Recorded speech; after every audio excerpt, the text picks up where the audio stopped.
હડિયાણાના જોડિયામાં વર્ષ 2026ના વરસાદને લઈ વર્તારો કાઢવામાં આવ્યો। ગામના વડીલો યુવાનોને દોડાવી પાણી ભરી ચોમાસાના 4 મહિના કેવા રહેશે તેનો વર્તારો આપતા હોય છે। ત્યારે 2026માં 8 આનીથી 12 આની વરસાદ રહેવાની શક્યતા વ્યક્ત કરાઈ। હડિયાણા ગામે ગામના 4 યુવાનોને ઘડો લઈ પાણી ભરવા દોડાવ્યા હતા। વર્ષ 2026માં જેઠ મહિનામાં 80%, અષાઢમાં 45%, શ્રાવણમાં 75% અને ભાદરવામાં 25% વરસાદ આવવાની શક્યતા હોવાનો વર્તારો આપવામાં આવ્યો।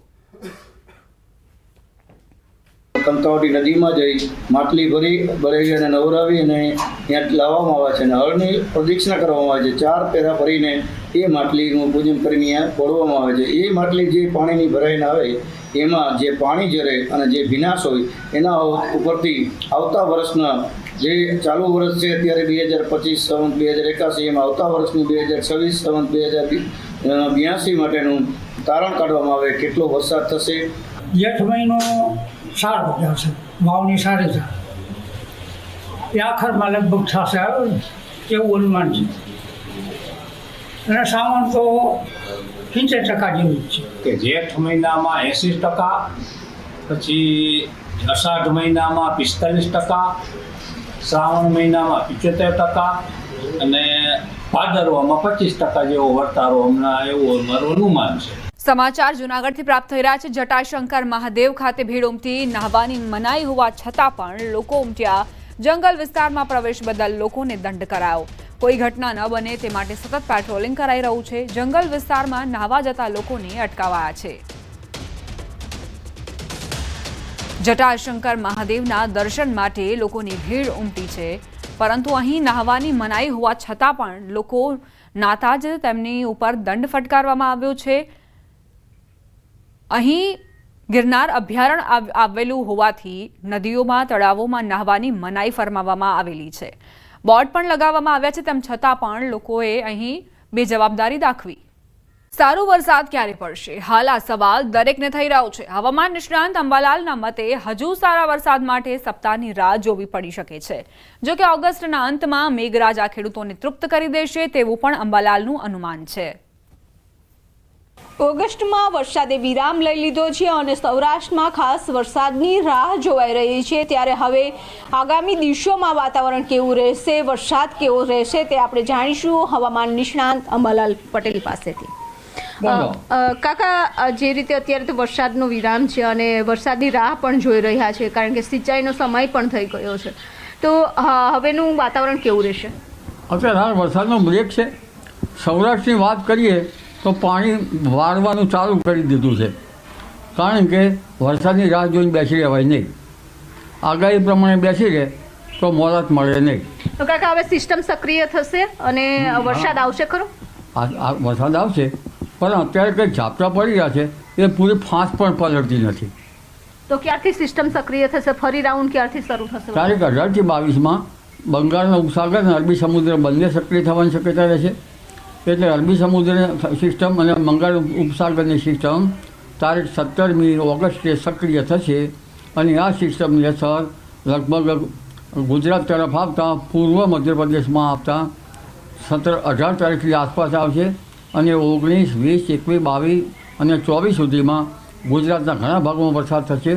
અલબત્ત કેટલાક ભાગમાં ભારેથી અતિભારે વરસાદ થવાની શક્યતા રહેશે, જેમાં આ વખતે દક્ષિણ સૌરાષ્ટ્રમાં પણ વરસાદ થવાની શક્યતા રહેશે, કારણ કે અરબી સમુદ્ર પણ સક્રિય છે। એટલે દક્ષિણ સૌરાષ્ટ્રના ઉના, મહુવા, ભાવનગર આ ભાગોમાં ભારે વરસાદ થવાની શક્યતા રહેશે। જૂનાગઢના ભાગોમાં પણ ભારે વરસાદ થવાની શક્યતા રહેશે। ગીર સોમનાથમાં વરસાદ ઓછો છે, ત્યાં પણ વરસાદ થવાની શક્યતા રહેશે। જામનગરમાં પણ હજુ વરસાદના જે ઝાપટા પડી રહ્યા છે એ કંઈ રોડ પલળે એવા પણ નથી પડી રહ્યા, એવા વાવડ છે। ત્યારે જામનગરમાં પણ વરસાદ થવાની શક્યતા રહેશે અને પશ્ચિમ સૌરાષ્ટ્રના ભાગોમાં પણ વરસાદ થવાની શક્યતા રહેશે। ઉત્તર સૌરાષ્ટ્રના ભાગોમાં પણ વરસાદ થવાની શક્યતા રહેશે। રાજકોટના ભાગોમાં વરસાદ થવાની શક્યતા રહેશે। અરવલ્લી સાબરકાંઠા જિલ્લામાં છેલ્લા કેટલાક સમયથી યુનિવર્સિટીની માંગ વધી છે। બંને જિલ્લામાં 290 જેટલી કોલેજ આવેલી છે। વિદ્યાર્થીઓને યુનિવર્સિટીનું કામ હોય તો 150 કિલોમીટર દૂર હેમચંદ્રાચાર્ય ઉત્તર ગુજરાત યુનિવર્સિટી પાટણ ખાતે જવું પડે છે। ત્યારે યુનિવર્સિટીની માંગને લઈ શામળાજીની કલજી કટારા આર્ટ્સ કોલેજ ખાતે અખિલ ભારતીય રાષ્ટ્રીય શૈક્ષિક મહાસંઘ અને બંને જિલ્લાના કોલેજ સંચાલક તથા આચાર્યોની ચિંતન શિબિર યોજાઈ હતી। શૈક્ષિક મહાસંઘ તેમજ કોલેજના સંચાલકોએ સરકાર પાસે બંને જિલ્લાની યુનિવર્સિટીની માંગ કરી. મુખ્યમંત્રીએ પણ યુનિવર્સિટીની માંગ પૂર્ણ કરવા જણાવ્યું હતું. જિલ્લાઓને એક અલગ યુનિવર્સિટી મળે તો જેના કારણે ફેકલ્ટીનું ડેવલપમેન્ટ થઈ શકે, વિદ્યાર્થીઓને પડતી મુશ્કેલીઓ જે છે એ પણ દૂર થાય અને આ વિસ્તારનો આર્થિક રીતે પણ સારો એવો બંને જિલ્લાઓનો વિકાસ થાય એવી અમારી માંગ છે અને એવી ઈચ્છાને લઈ અને અમે બધા જ જે બુદ્ધિજીવી વ્યક્તિઓ છે એ આજે એકત્રિત થયા છે.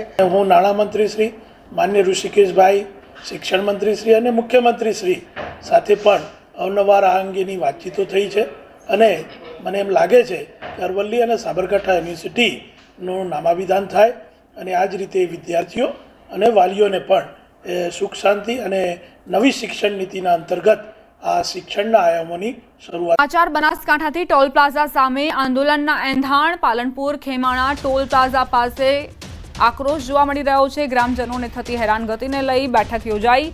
ટોલ પ્લાઝામાંથી મુક્તિ ન અપાતી હોવાનો આરોપ મુકાયો. ભારતીય કિસાન સંઘના નેજા હેઠળ બેઠક મળી. 18 ઓગસ્ટે સ્થાનિકો ધરણા પ્રદર્શન કરશે. સંવાદદાતા કિશોર જોડાઈ ગયા છે વધુ જાણકારી સાથે. કિશોર, નાગરિકોને કેમ આંદોલનનો માર્ગ અપનાવવો પડ્યો?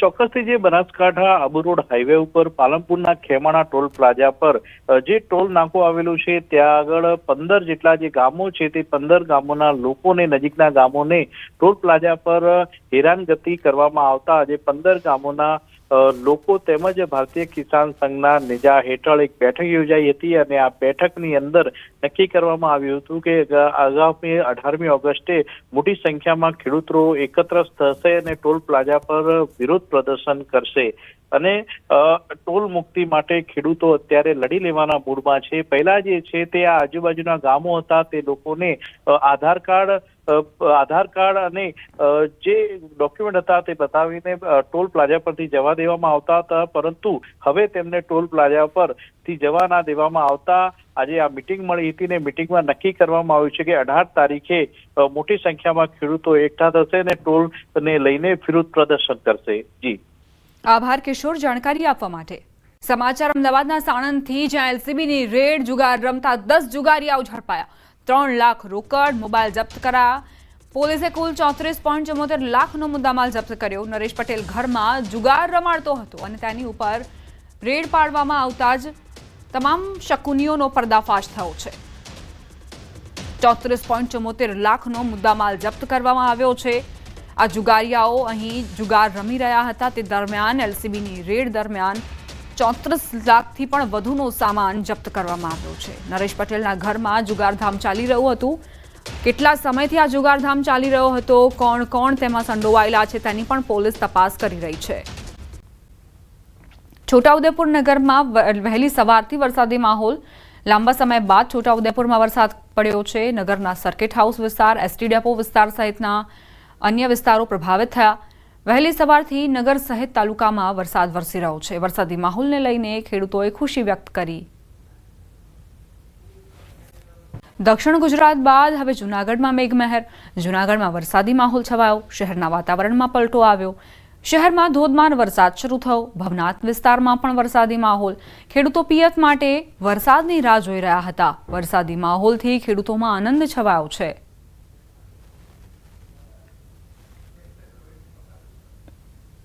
રાજ્યના ઘણા ભાગોમાં વાતાવરણમાં પલટો આવ્યો. પંચમહાલ જિલ્લાના ઘોઘંબા તાલુકાના પૂર્વ વિસ્તારમાં વરસાદી માહોલ. વહેલી સવારથી બોર, ચાઠા, કાંટુ, ગજાપુરા, ખડપા સહિતના ગામડાઓ પ્રભાવિત. હળવા અને ભારે વરસાદ સાથે પવનનો પણ જોર ખૂબ જ વધુ જોવા મળ્યો. દ્વારકાના ભાણવડ તાલુકામાં લાંબા વિરામ બાદ મેઘરાજાની એન્ટ્રી થઈ. કપુરડી, ઘુમલી સહિતના ગ્રામ્ય વિસ્તારોમાં ધીમી ધારે વરસાદ શરૂ. ગ્રામ્ય વિસ્તારોમાં સારા વરસાદના પગલે ખેડૂતોમાં ખુશી વ્યાપી. મગફળી, કપાસ સહિતના પાકો માટે કાચા સોના સમાન વરસાદથી પાકને ફાયદો થયો. ગ્રામ્ય વિસ્તારમાં વરસાદથી ખેડૂતોમાં ખુશીનો માહોલ છવાયો છે. કલાકમાં 4 ઇંચ વરસાદથી વલસાડના ઘણા વિસ્તારો પાણી ભરાયા છે. નીચાણવાળા વિસ્તારમાં કેટલીક સોસાયટીઓમાં પણ પાણી ભરાઈ જવાના કારણે લોકો પરેશાનીનો સામનો કરી રહ્યા છે. નનકવાડાની શાંતિવન એપાર્ટમેન્ટ સોસાયટીમાં પાણી ભરાઈ ગયું, તો બાજુમાં આવેલા મિશન કોલોનીમાં સફાયર એપાર્ટમેન્ટમાં પણ પાણી ભરાઈ ગયા. કેટલાક લોકોના ઘરોમાં પાણી ઘૂસ્યા છે. આ સોસાયટીઓ નીચાણવાળા ભાગમાં હોવાથી દર વખતે આ સમસ્યા રહે છે. સવારે વરસેલા ભારે વરસાદ વખતે જ મોટર ખોવાઈ ગઈ હતી. આથી સોસાયટીમાં પાણી ભરાઈ ગયું. જાણ થતાં જ પાલિકાની ટીમ સ્થળ પર પહોંચી અને મોટર રિપેરિંગનું કામ શરૂ કરાયું હતું. બહુ ખરાબ પરિસ્થિતિ છે. આપણે બહાર નીકળવું હોય તો 1.5 ફૂટ પાણી જેવું આપણને લાગે છે. તો બહાર નીકળો તો ઘણી ખરાબ પરિસ્થિતિ છે. પાણી તો દર વર્ષે ભરાઈ જ જાય છે. જો કાર પાર્કિંગ ને તમે બંધ ના કરો તો એ પાણી કારમાં પણ ઘૂસીને અમારે વાહનો પણ બગાડે છે. અને પ્લસ આ સમસ્યા અમે વારંવાર રજૂઆત કરવા છતાં એનું કોઈ નિરાકરણ આવતું નથી. મ્યુનિસિપાલિટીએ મોટર મૂકેલી હતી, પણ આજે મોટર બંધ થઈ ગઈ હોવાથી આ બધી પરિસ્થિતિ તમારી સામે આવેલી છે. એટલે આ ઘણું બધું પાણી ભરાઈ ગયું ને આ પેલા છેલ્લા 2-3 મકાનમાં બી પાણી ભરાઈ ગયા છે. રાજ્યના ઘણા ભાગોમાં વાતાવરણમાં પલટો જોવા મળ્યો છે. વહેલી સવારે કેટલાક ભાગોમાં ઝરમર વરસાદ ખાબક્યો. વિરામ બાદ વલસાડ જિલ્લામાં વરસાદની એન્ટ્રી. જિલ્લામાં વાદળછાયું વાતાવરણ. વલસાડ અને વાપી આસપાસના વિસ્તારમાં વરસાદ ખાબક્યો. વલસાડના નીચાણવાળા કેટલાક વિસ્તારોમાં પાણી ભરાઈ ગયા. છીપવાડ હનુમાનજી મંદિર એમજી રોડ પર પાણી ભરાયા. ભારે વરસાદના કારણે છીપવાડ ગરનાળામાં પાણી ભરાયા. પાણી ભરાવાના કારણે રાહદારીઓ અને વાહન ચાલકો પરેશાન થયા. વાપી, કપરાડા, ધરમપુરમાં પણ છૂટો છવાયો વરસાદ ખાબક્યો. વલસાડ જિલ્લામાં ભારે વરસાદની આગાહી છે, તો ભારે વરસાદથી નેશનલ હાઈવે પર પાણી ભરાયા. વલસાડ નજીક હાઈવે ઓવરબ્રિજના સર્વિસ રોડ પર પણ પાણીનો જમાવડો. વાહન ચાલકો અને રાહદારીઓ તેના કારણે પરેશાન થયા. વલસાડ શહેરમાં આજે સવારથી જ ભારે વરસાદ વરસ્યો. વહેલી સવારે વરસેલા ભારે વરસાદના કારણે શહેરના અનેક વિસ્તારો પાણી થયા. છેવાડે આવેલા નનકવાડા અને ભાગડાવાળા વિસ્તારમાં પણ ભારે વરસાદના કારણે રસ્તાઓ પર પાણીએ કબજો જમાવ્યો. ગામના જાહેર રસ્તા ઉપર પાણી ભરાઈ જતા વાહન ચાલકો અને રાહદારીઓએ પરેશાનીનો સામનો કરવો પડ્યો.